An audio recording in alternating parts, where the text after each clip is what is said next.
So some clearer images now are starting to show up of the Quintessons, the Alicon, and of course Doubledealer. And finally, some answers are starting to surface now that we've seen better images of them.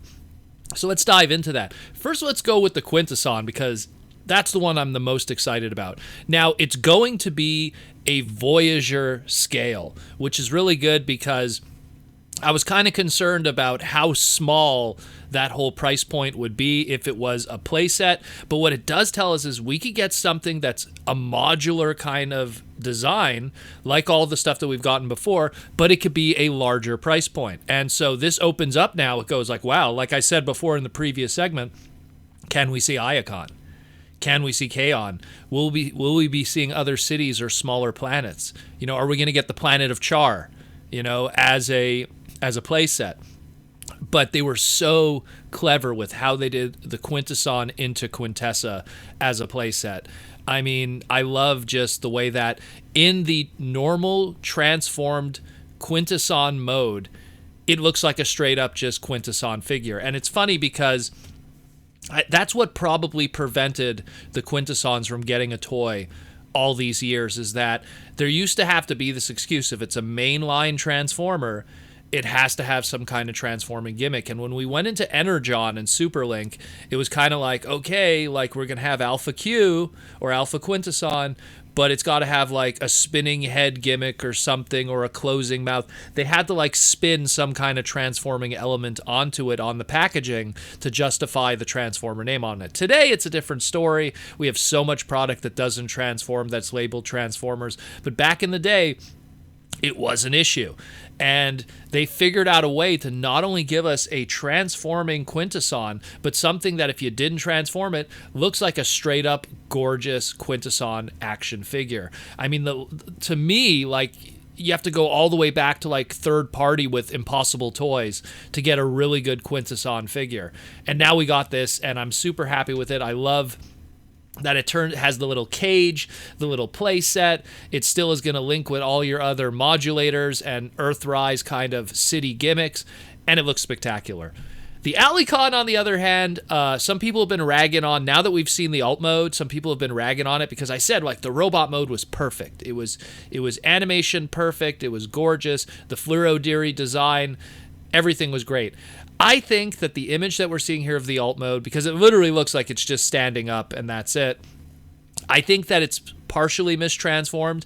I think that if you make it hunch over more, it probably will look better. I mean, look at the way that arm is transformed on one side.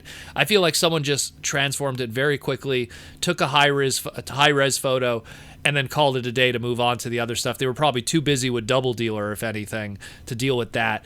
And let's get into that one. Now, Doubledealer, I had my concerns because of how small the head was on it. Was it kind of hiding, like, let's say, a gimmick or something, and maybe that's why the head was so small.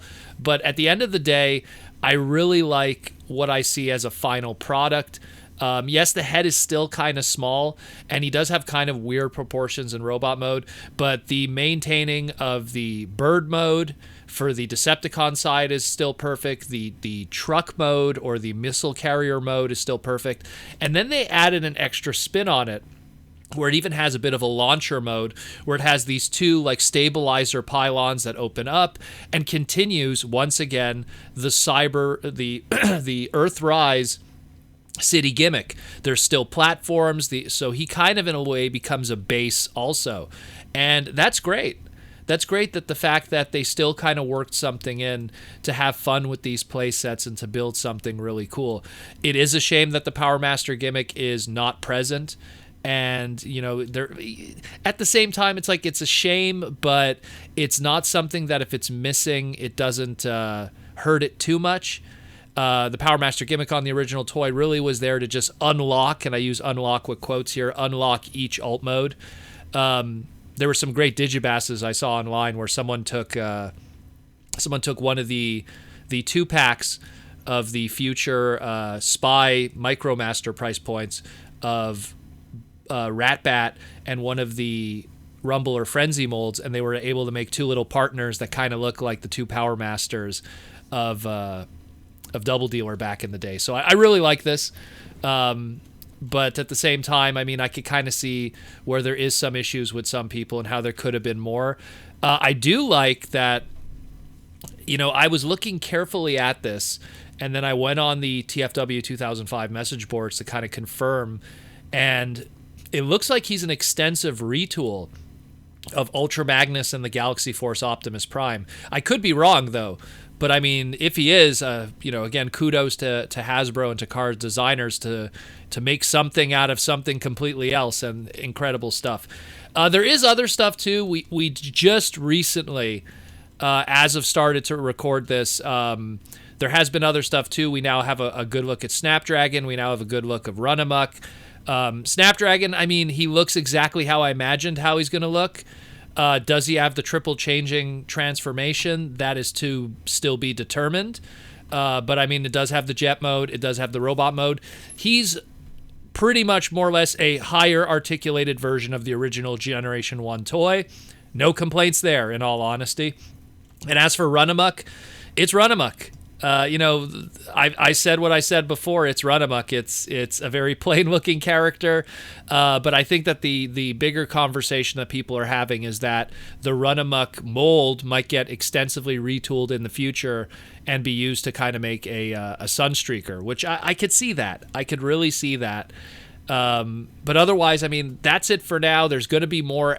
Literally in 30 minutes as of this recording, the Hasbro panel live stream will start, and then it's going to open up a whole new can of worms of stuff to discuss in the next couple of minutes. So stay tuned on the channel. Be sure to follow on Twitter @Protoman, and we'll try to get this all in your hands as soon as possible.